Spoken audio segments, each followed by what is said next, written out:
nyinaa yɛ wura, Santeman wura. Oseetu. Ɔte kɔkɔɔ so. Yɛn nyinaa yɛ ma ne tiri nkwa.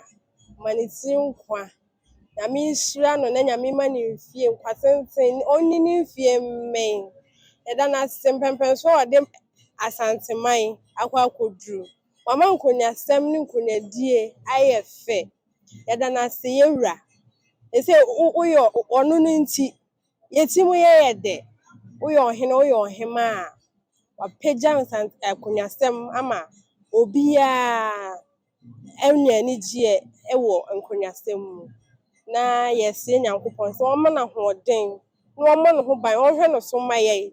Na nimdeɛ a wɔwɔ ɛne ahoɔden a ɔde ɛpagya yɛn nkonyasɛm, wɔnkɔ so a na wɔntumi ɛmfa mpagya nkonyasɛm yi na afe sɛ nnɛ a yɛnsan ni ne 25th anniversary ne yɛhu nneɛma bebree akyɛn sɛdeɛ nnɛ yɛhu.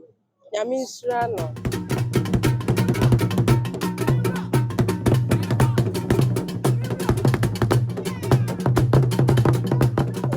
Mɛhyɛ mmaayɛ a wɔwɔ me kurom nkran. Na me dede bia mede me ho ɛyɛ mfato ho. Mekɔ so a de me ho ayɛ mfato. Sɛ biribiara nni hɔnom a ɛwɔ sɛ esi wo kwan ɛwɔ abrabɔ mu.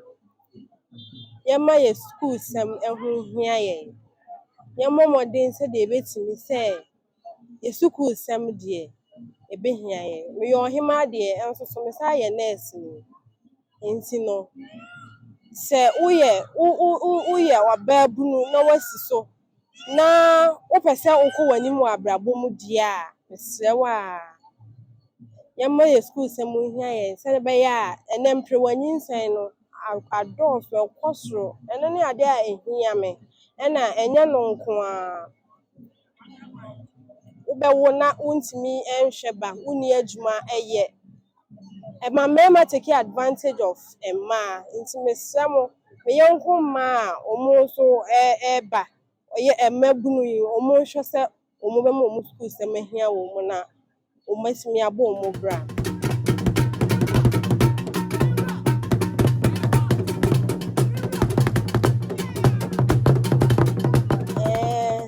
Adedie ankasa deɛ medi kan atena me nana so ama na tete me a mfie 9 ansa na me nana ɛfiri mu ama maba abɛtena akonnwa no so. Na mebedi adeɛ ankasa deɛ afe nie.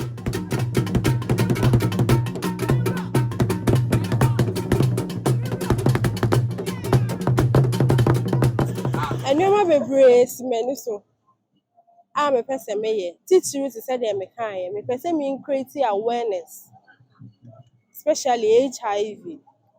Na mema mmabunu no hu sɛ ɛnyɛ sɛ mperewanyinsɛn nko, na mmom wo start ɛde wo ho ɛhyehyɛ sexual intercourse mu a yareɛ nso so wɔ hɔ. Mpɛn bebree nneɛma a mahu ne sɛ mmabunu no start a wɔn yɛ family planning. Wɔn protect wɔn ho nko afiri sɛ wɔn bɛnyinsɛn mu.